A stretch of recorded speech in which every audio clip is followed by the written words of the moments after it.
Good morning students, welcome to the online classes of Adarsh Bal Niketan senior secondary school. आज हम लोग class 10 का topic real number, जिसे हम लोग लास्ट क्लास में डिस्कस कर रहे थे, उसे ही कंटिन्यू करेंगे और उसके एक्सरसाइज 1.1 को सॉल्व करेंगे। ठीक है, सॉल्व करने से पहले आपको ये बात फिर से बता दूं कि आपको यूक्लिड डिवीजन लेमा और यूक्लिड डिवीजन एल्गोरिथम, ये दोनों टॉपिक मैंने अपनी लास्ट क्लास में बताए थे। जिन्होंने अभी तक वीडियो नहीं देखा, यूट्यूब पर जाकर देख लेंगे। आज हम उसी टॉपिक को कंटिन्यू करेंगे और उससे रिलेटेड एक्सरसाइज में कुछ क्वेश्चंस लगाएंगे। बाकी के क्वेश्चन आपके लिए एक होमवर्क रहेंगे। ठीक है, तो इसमें एक्सरसाइज 1.1 की क्वेश्चन नंबर 1.1 की क्वेश्चन नंबर 1 का मैं पहले बताने जा रहा हूँ आप लोगों को क्वेश्चन नंबर थर्ड। ठीक है, क्वेश्चन नंबर थर्ड बता रहा हूँ, बाकी के दो आपको करेंगे। ठीक है, क्वेश्चन नंबर थर्ड कैसे करेंगे? Find the use the Euclid division algorithm to find the HCF. हमें यूक्लिड डिवीजन एल्गोरिथम का यूज करके एचसीएफ निकालना है। ठीक है, एक्सरसाइज 1.1 के क्वेश्चन नंबर 1 का थर्ड है। ठीक है ना, एचसीएफ निकालना है। दिए गए नंबर है 867 एंड 255। ठीक है ना, 867 एंड 225, सॉरी 225। ठीक है, अब देखिए 867 225, इन दोनों के बीच का एचसीएफ निकालना है। कभी भी दो नंबर के बीच का एचसीएफ निकालने के लिए स्मॉलर से ग्रेटर को करते हैं। ठीक है, so for finding HCF we apply Euclid division lemma.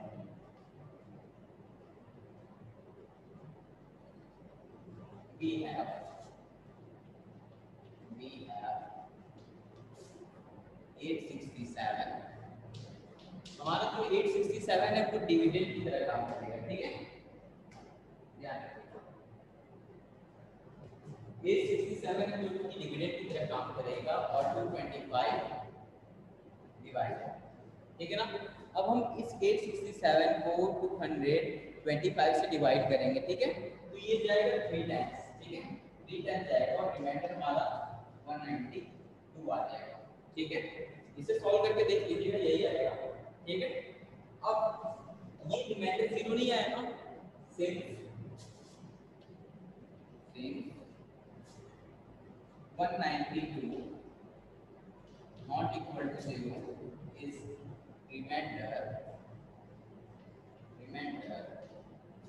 so we apply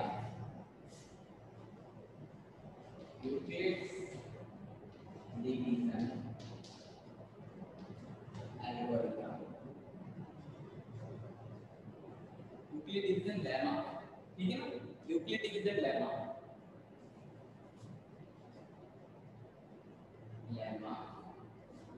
again on 225 as dividend and 192 as divisor। ठीक है, ये करेंगे, इससे होगा क्या, ध्यान दीजिएगा। अब इससे क्या होगा, जब हम इसे डिविडेंड मानेंगे 225 is equal to 192 into 1 time जाएगा प्लस। ठीक है ना, तो ये 1 टाइम जाएगा, ये हो जाएगा प्लस 32। ठीक है ना, अभी भी रिमाइंडर 0 नहीं हुआ। ठीक है ना, since 32 is not equal to 0 is remainder,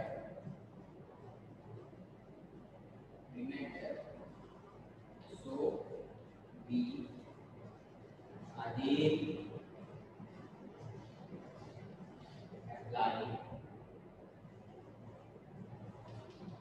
Euclid's division lemma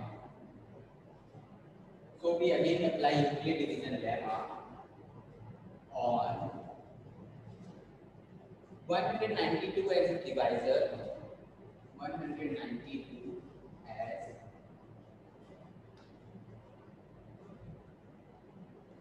192 as divisor and 192 हमारा divisor 132 है, 32 as ये डिविडेंड होगा, सॉरी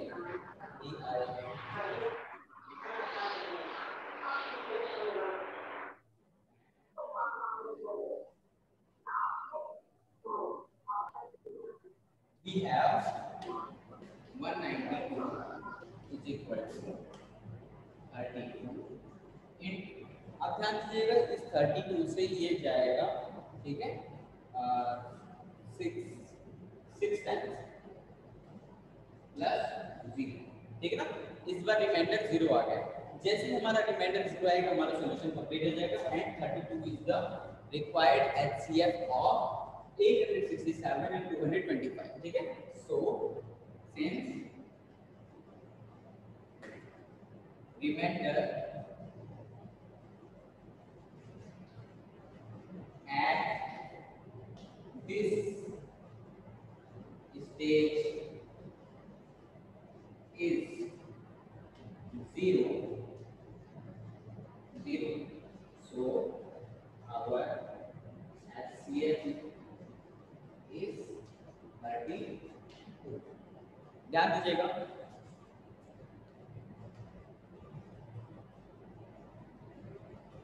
हमारा रिमाइंडर यहाँ पर 0 हो गया, तो since the remainder at this stage is 0,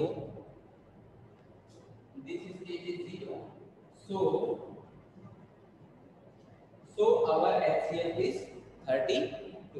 हमें ध्यान रखना है यहाँ पर ये जो 32 आया है ये जीरो का HCF है, लेकिन फिर से एक बार बता दे रहा हूँ कि ये जो यूक्लिड डिवीजन लेमा है, ये जो हमने कई बार यूक्लिड डिवीजन लेमा लगाया है, इसे ही यूक्लिड डिवीजन एल्गोरिथम कहते हैं। यूक्लिड डिवीजन लेमा को बार बार लगाना तब तक जब तक रिमाइंडर 0 ना आ जाए, इसे ही यूक्लिड डिवीजन एल्गोरिथम कहते हैं, ठीक है ना। लेकिन यूक्लिड डिवीजन एल्गोरिथम से जो हमने ये यूक्लिड डिवीजन लेमा से जो हमने एचसीएफ निकाला है, इतना लॉन्ग आपको लग रहा होगा लॉन्ग प्रोसेस, लेकिन इसका फायदा क्या है? इसमें फायदा ये है कि ये जो 32 है, फिर से बता दें, ये 32 इन दोनों का भी एचसीएफ है, इन दोनों का भी है और इन दोनों का भी है। तो यानी कि आपने 1 2 3 4 5 6 आपने एक बार में 6 नंबर के एचसीएफ निकाले, जैसे जबकि आप एचसीएफ अभी तक किसी 2 नंबर का ही एक बार में निकालना जानते हो, लेकिन यहाँ पर आप कई सारे नंबर्स का एक साथ एचसीएफ निकालना देखें। तो यही खास होता है कि इससे करने में क्या फायदा होता है, ठीक है। अब हम लोग इसका नेक्स्ट क्वेश्चन कर रहे हैं। बाकी के ये क्वेश्चन नंबर 1 में ये मैंने करके दिखा दिया रफ आइडिया कैसे करना है पेयर में, ठीक है। आप लोग जब बाकी के 2 क्वेश्चन करेंगे, फर्स्ट का फर्स्ट एंड सेकंड इस तरह करेंगे, ठीक है। कई बार हो सकता है फर्स्ट स्टेज में ही 0 हो जाए तो वही हमारा एचसीएफ हो जाएगा। कई बार होता है जैसे 2 and 8 दे दिया नंबर, तो 2 ही यहाँ पर एचसीएफ हो जाएगा, ठीक है। नेक्स्ट देखिएगा,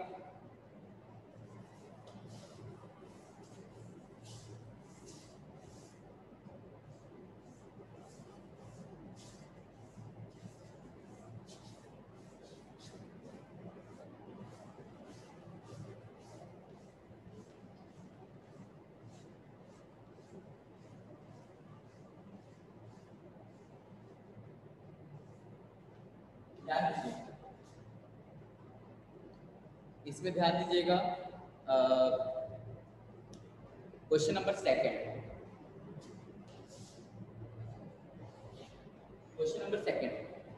सेकंड क्या है सुन लीजिए और समझिए, फिर इसके बाद हम लोग लगाते हैं। Show that any positive integer of the form 6q + 1 और 6q + 3 और 6q + 5, कोई भी पॉजिटिव इंटीजर इसी टाइप का होगा, या तो 6q + 1 के टाइप का होगा, या तो 6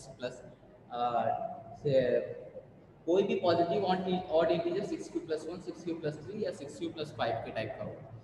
हमें ये बात ध्यान रखिएगा कि ये भी एक तरह का एप्लीकेशन है यूक्लिड डिवीजन एल्गोरिथम का। यूक्लिड डिवीजन एल्गोरिथम से हम लोग ये बात पता कर सकते हैं कि दिया गया कोई इंटीजर को कैसे कैसे रिप्रेजेंट किया जा सकता है, ठीक है ना। ये बात ध्यान रखिएगा। तो इसका सोल्यूशन देखिए और फिर मैं समझाते जा रहा हूँ। तो हमें यहाँ पर क्या है ये बताना कि किसी भी ऑड इंटीजर को, यानी कि -3 और -3 हो गया, -5 हो गया, +3 हो गया, +5, +7, +9 या +11, -11, इन सभी को 6q+1, 6q+3 या 6q+5 में लिखा जा सकता है। इस तरह समझिए, क्योंकि 5 को क्या 6q+1 में लिखा जा सकता है। इस q की वैल्यू क्या लिखें कि ये 5 आ जाए। तो देखिए इस q की वैल्यू अगर हम लोग 6q+5 and q is equal to -1 करके, एक मिनट,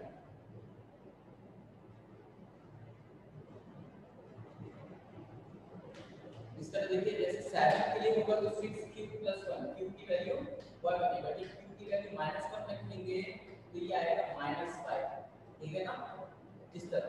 तो +5 के लिए भी मैं बताता हूँ अभी क्या केस है। +5 अगर आपको चाहिए तो 6q+1 = 5, 6q ठीक। हाँ, तो यहाँ पर जब आप q की वैल्यू -4/6 रखेंगे तो ये आंसर +5 आने लगेगा, ठीक है। जब आप -1 रखेंगे, जब आप +1 रखेंगे तब तो इसका आंसर 7 आएगा।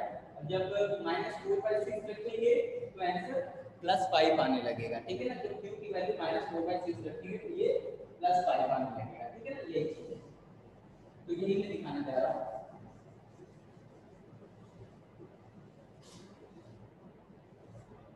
अब ध्यान रखिए, इसमें एक चीज ये समझने लायक है कि 6q+3 कैसे लिखना है, ये इसको एक्सप्लेन कर रहा हूँ, देखिएगा। पहले सॉल्यूशन देखिए फिर मैं बताता हूँ। देखिए, लेट a be any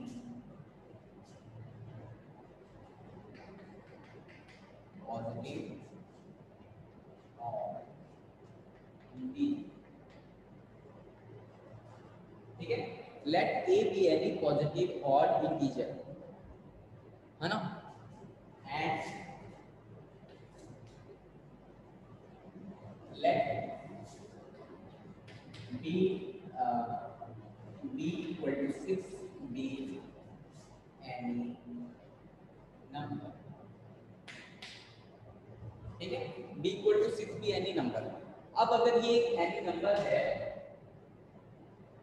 ध्यान दीजिएगा, ये जो भी नंबर है, ठीक है ना, ये जो भी नंबर है, अगर दिया हमारे पास दो यूक्लिड डिवीजन लेमा, अगर आपको याद हो उसमें लिखा है कि अगर हमारे पास दो इंटीजर दिए गए हैं तो उनके ऊपर यूक्लिड डिवीजन लेमा लगाया जा सकता है, यानी कि हमें दो कोई और पॉजिटिव इंटीजर्स, मतलब दो और इंटीजर्स q एंड r मिलेंगे कुछ इस तरह, है ना।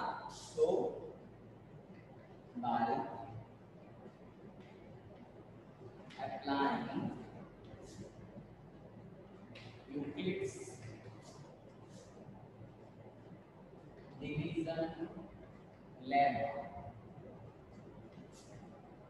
भी है, हमें क्या मिलेगा अगर हम लोग यूक्लिड डिवीजन लेमा को अप्लाई करेंगे। So we have a is equal to 6q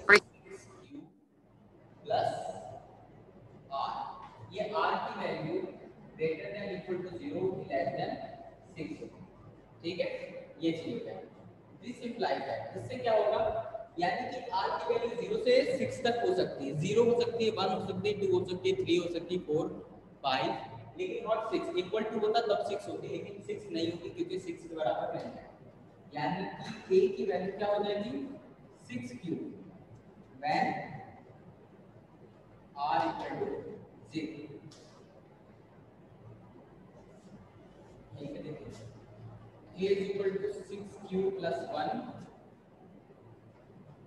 where r is equal to 1, a is equal to 6q plus 2 where r is equal to 2, a is equal to 6q plus 3 where r is equal to 3, a is equal to 6q plus 4 when r is equal to 4, a is equal to 6q plus 5 then r equal to 1।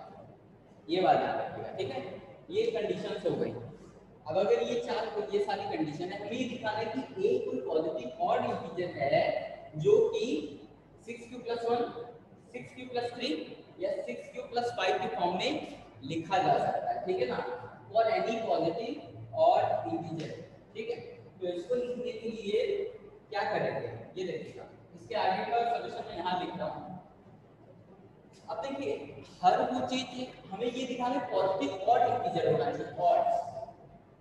Odd number और even number में यही अंतर होता है कि even number 2 से divisible होते हैं, ऑड नंबर 2 से डिविजिबल नहीं होते। तो ये ध्यान दीजिए, क्या 6q + 4, ये 6q + 4 या 6, पहले इसको लेते हैं 6q। क्या ये 6q 1 इससे डिविजिबल है, क्या बोलते हैं 2 से? ध्यान दीजिए, 6q जो है क्या 2 से डिविजिबल है? यस। कैसे? ये 2 जो है 6 को क्रॉस करेगा, ठीक है। यानी कि मान लीजिए 6q की वैल्यू थी आपकी 12, ठीक है ना। 6q की वैल्यू 12 कब आएगी? जब 6 में q की वैल्यू 2 हो। तो क्या ये नंबर 2 से डिविजिबल है? हाँ, या तो इसको काट दीजिए या इसको काट दीजिए, हमेशा 6 तो कैंसिल हो गए, ठीक है ना।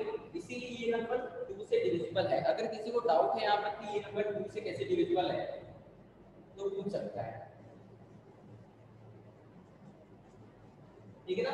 तो इसी तरह 6q डिविजिबल है 2 से, 6q + 2 डिविजिबल है 2 से, 6q + 4 डिविजिबल है 2 से। ये देखिए 6q + 4 ये भी डिविजिबल है 2 से। एग्जांपल दिखाए, मान लीजिए 6q + 4 की वैल्यू है 16, तो q की वैल्यू क्या होगी? q की वैल्यू होगी 2, और ये पूरी की पूरी क्वांटिटी 2 से डिविजिबल है। देखिए इसको, देखिए 6 × 2/2 + 4/2 ले सकते हैं। 2 से 4 कैंसिल हो जाएगा 2 टाइम्स, एंड 2 से 2 कैंसिल हो जाएगा, हो रहा है ना। तो यही चीज बोल रहा हूँ कि ये 16 को 2 से डिवाइड करना है, सेम एज इस पूरी क्वांटिटी को 2 से डिवाइड करना, ठीक है ना। ये डिविजिबल है, दिख रहा है। तो यानी कि जो नंबर 2 से डिविजिबल है वो सारे ठीक है, ठीक है ना। अब आगे का देखते हैं। since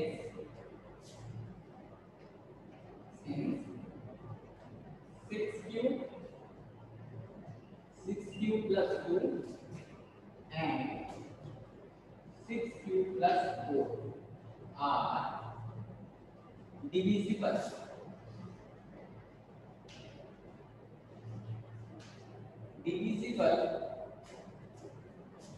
divisible by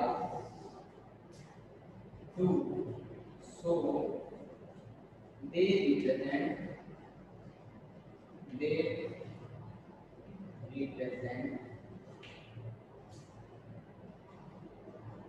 A, B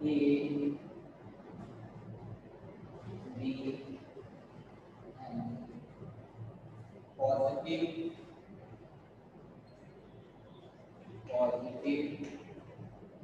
or positive even.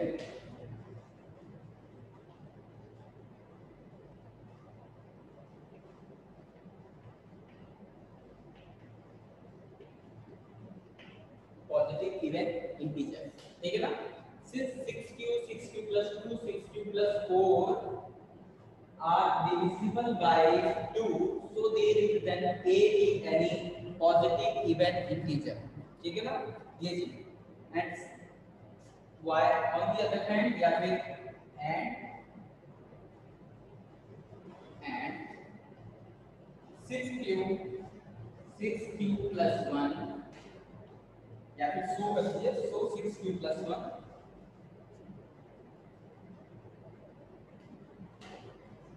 so 6q + 1, 6q + 2 and 6q + 3, 6q + 1, 6q + 2, 6q + 3 are not divisible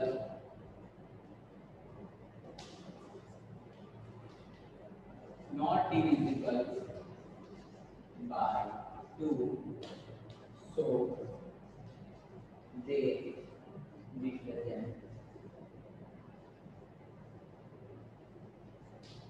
so they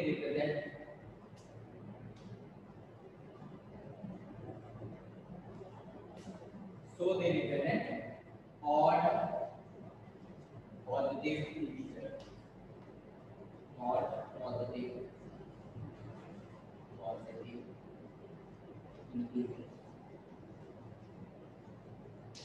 So they represent odd positive integers. ठीक है, अब ध्यान दीजिएगा, इसमें एक चीज और करिए कि इसमें जो q की वैल्यू है, इसके लिए लिख देखिए where q is any integer, ठीक है ना, where q is any integer, ठीक। यहाँ पर इसके बाद यहाँ पर लिख दीजिएगा, यहीं पर ऊपर where, यहाँ पर शुरू में लिखना पड़ेगा where q is any integer, ठीक है ना, इसके और लास्ट में लिख सकते हैं, क्या लिखना है, मैं लिख दे रहा हूं एक बार,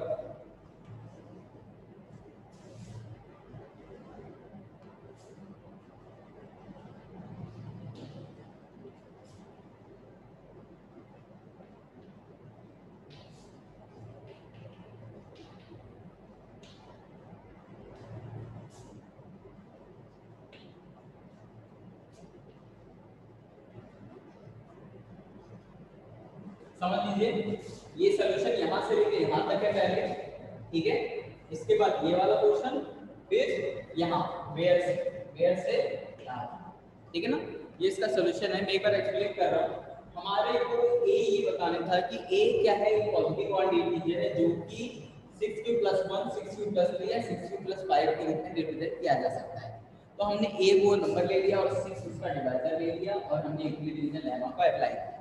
यूक्लिड डिवीजन लेमा का अप्लाई करते ही a = 6q + r मिला, जो कि r 0 से 6 के बीच में लाई करेगा। किसी को डाउट है यहाँ पे तो पूछ सकता है,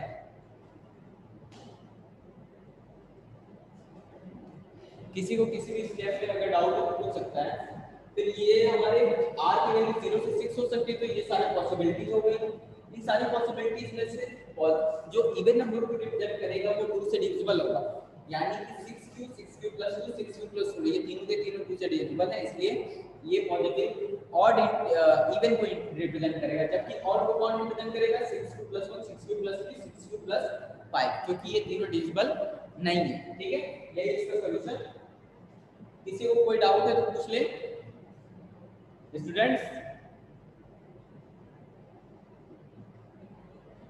स्टूडेंट्स, कोई डाउट है?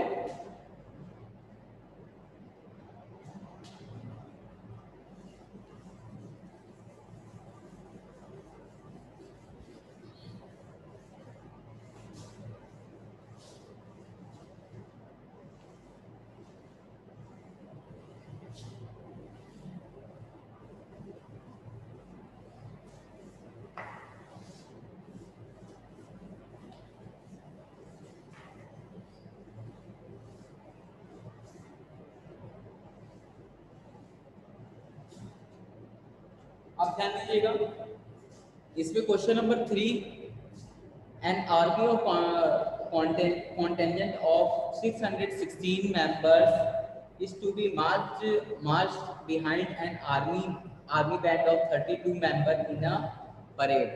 Okay, what is then the two groups are to be marched with the same number of column. What is the maximum number of column in which they can be march? वो maximum number of column क्या होगा जिसमें वो लोग एक साथ मार्च कर सकते हैं। यानी कि आपको ये देखना है कि ये देखिए 32 मेंबर्स का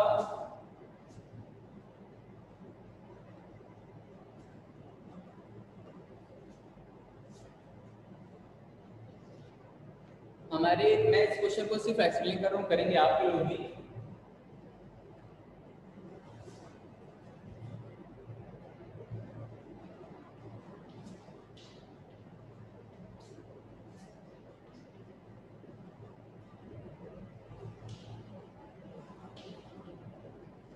हमारी एक आर्मी का मार्च होने वाला है जिसमें 32 मेंबर्स का एक बैंड और 616 मेंबर्स का एक ग्रुप है। ठीक है, ये दो ग्रुप दिए गए, हमें इन दोनों ग्रुप्स को ऐसे अरेंज करना है what is the maximum number of column.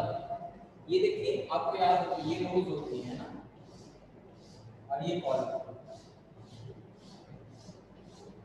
ठीक है। तो इसमें कितने एक कॉलम में नंबर ऑफ पर्सन कितने पर्सन आने चाहिए, हर एक कॉलम में कितने पर्सन आने चाहिए कि ये सारे के सारे एक के पीछे एक आ जाए एक लाइन में, ठीक है। तो हम लोग यहाँ पर दिए गए दोनों नंबर्स का एचसीएफ निकालेंगे, ठीक है।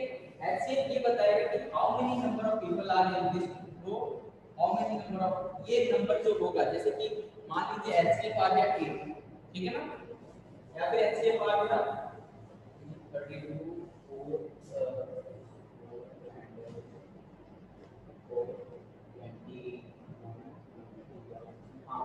मान लीजिए एचसीएफ आ गया 4 आ गया, यानी कि एक में 4 लोग खड़े होंगे, फिर उसके पीछे 4 और खड़े होंगे, फिर 4 और,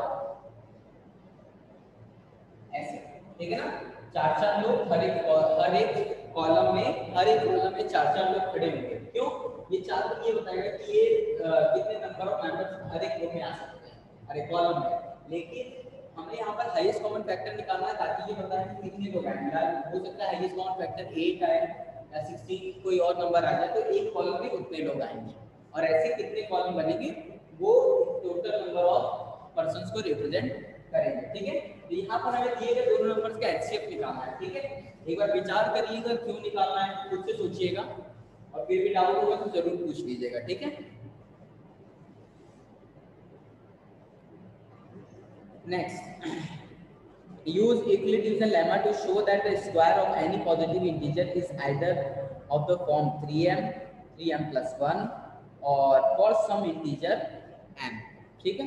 हमें ये दिखाना है कि हमारा ये जो एक कोई भी पॉजिटिव इंटीजर होगा, use Euclid division lemma to show that square of any positive integer, ठीक,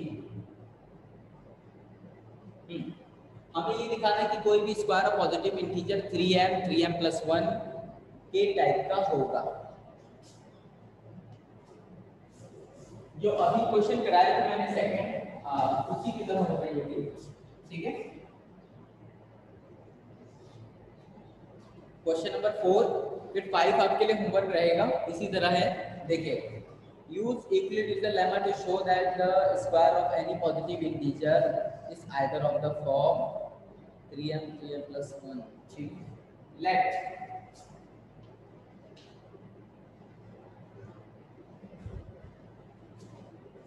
let a be any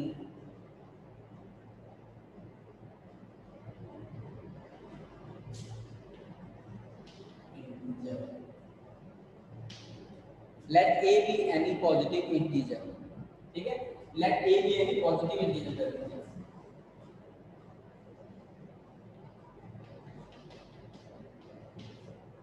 let a be any positive integer, also let b is equal to 3 be any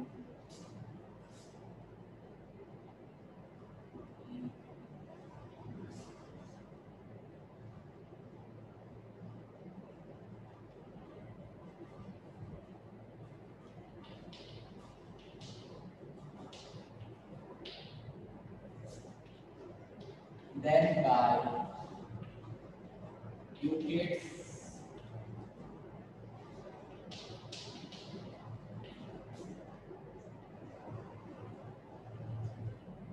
by Euclid's Euclid division lemma, a is equal to 3q plus 1, r is greater than equal to q less than 3।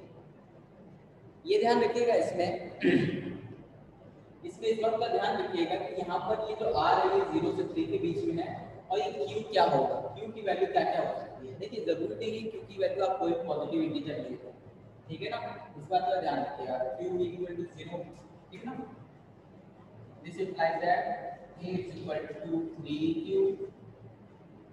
a is equal to 3q plus 1, a is equal to 3q plus 2 when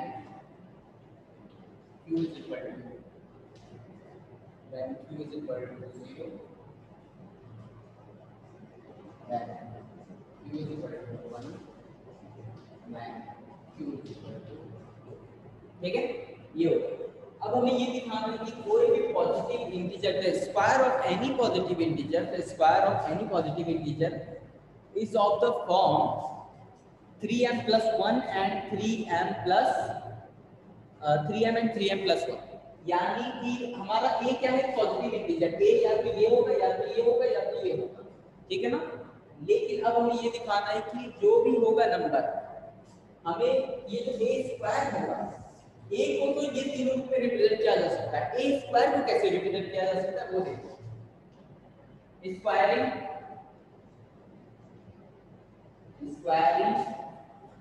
each of above expressions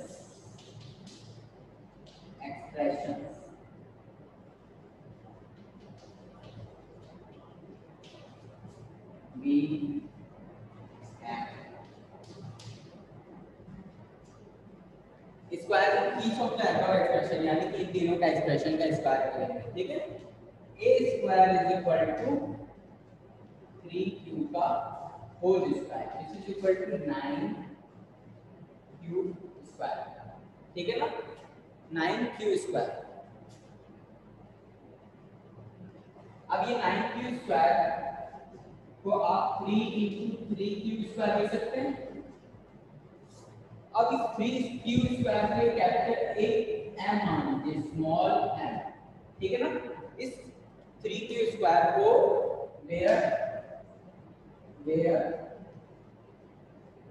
3q square is equal to small m, ठीक है। Where 3q square is equal to small m, ठीक है। यानी कि a square को 3m के रूप में रिप्रेजेंट किया जा सकता है जब q की वैल्यू 0 हो, ठीक है ना। यहां पर r होगा,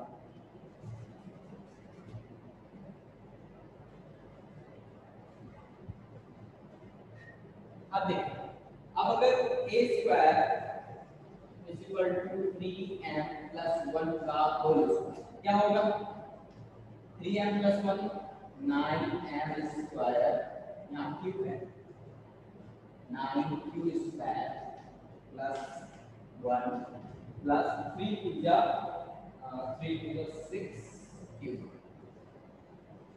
ठीक है। ध्यान दीजिए इस पूरी क्वांटिटी में ये भी 3 का मल्टीपल है, ये भी 3 का मल्टीपल है, ठीक है ना।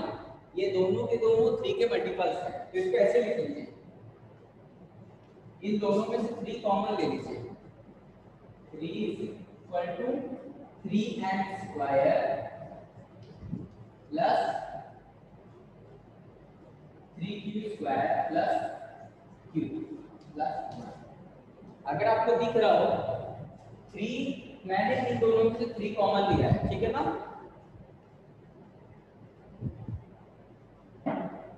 ध्यान दीजिएगा,